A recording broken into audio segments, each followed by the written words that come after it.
প্রায় 14 মাস পর জাতীয় টি-20 দলে কামব্যাক করছেন বিরাট কোহলি ও রোহিত শর্মা। টিম ইন্ডিয়া দুই মহাতারকা 20 ওভারে দলে কামব্যাক করতেই ক্রিকেট মহল থেকে প্রশ্ন উঠতে শুরু করেছে। সবার মনে একটাই প্রশ্ন, বিরাট রোহিতকে খেলানোর জন্য টি-20 বিশ্বকাপে দলের ব্যালেন্স বিগড়ে যাবে না তো? আগামী জুন টি-20 বিশ্বকাপ, দুই মহাতারকা জুনিয়ররা বঞ্চিত হবে না তো? কলকাতায় এসে মজার জবাব দিলেন Yuvraj Singh. Yuvraj Singh centre of excellence এর উদ্বোধনে এসেছিলেন 2011 সালে বিশ্বকাপ জয়ের নায়ক। সাংবাদিক বৈঠকে বিরাট ও রোহিতের টি-20 বিশ্বকাপে দলের খেলা নিয়ে প্রশ্ন করা হলে মজা করে তিনি বলেন, কুছ তো লোক কাহেঙ্গে, লোগোं का काम है कहना।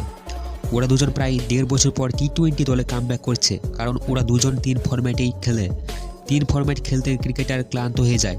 তাছাড়া আমরা মনে হয় বিরাট ও রোহিত জানে যে কীভাবে নিজের ফিটনেস ধরে রাখতে হয়। কিন্তু এর পরেও থেকে যাচ্ছে প্রশ্ন, 20 ওভারে বিশ্বযুদ্ধের মাঝে ভারতীয় দলের হাতে আর বাকি 2টি ম্যাচ, তাও আফগানিস্তানের মতো বিপক্ষের বিরুদ্ধে। এত কম প্রস্তুতি নিয়ে বিশ্বকাপে সাফল্য পাওয়া সম্ভব? যুবরাজের প্রতিক্রিয়া, সামনেই তো আইপিএল, কোনো সমস্যা হবে না। তবে যুবি যাই মনে করুন, খোদ রোহিত আফগানদের বিরুদ্ধে প্রথম ম্যাচ খেলতে নামার আগে এই ইস্যু নিয়ে চিন্তা প্রকাশ করেছিলেন। সেটা শুনে যুবরাজ ফের যোগ করেন, এটা রোহিতের বক্তব্য, অধিনায়কের মতামতকে সম্মান জানাই। সিনিয়র ক্রিকেটাররা আইপিএল থেকেই নিজেদের অনুশীলন সেরে নিতে পারেন। তবে আমার ধারণা বিশ্বকাপের আগে কম আন্তর্জাতিক ম্যাচ খেলার জন্য জুনিয়রদের সমস্যা হতে পারে। এদিকে 2013 সালের পর থেকে ভারতের ঝুলিতে আইসিসি ট্রফি অধরা। এর মধ্যে একাধিকবার ফাইনালে গিয়ে হারতে হয়েছে।